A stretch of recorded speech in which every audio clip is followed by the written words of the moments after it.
আরে আরে কি ভাবছো? আমাদের মিষ্টি দোকান আছে? আরে না না, এমনি বসে বসে ভাবছি কি বানানো যায়। তখন তোমার দাদা এসে বলল, চলো আজকে বোঁদা বানানো যাক।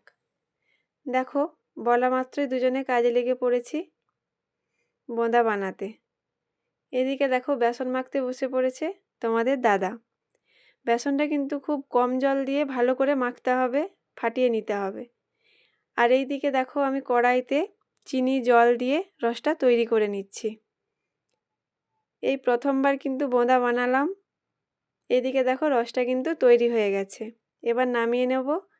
কড়াইতে দিয়ে দিয়েছি তেল, তেলটা একটু গরম হোক। এদিকে দেখো বেসন, রস সব কিছুই নিয়ে বসে পড়েছি।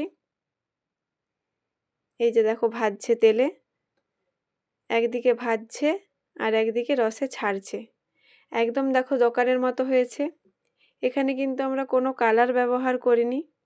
আর এইদিকে দেখো তেলে ভাজছে, আমি তোমাদেরকে একটু দেখালাম। তো আমার ভিডিও কেমন লাগছে সবাই একটু কমেন্ট করে জানিও। আবার নেক্সট ভিডিও নিয়ে আসছি। সবাই ভালো থেকো।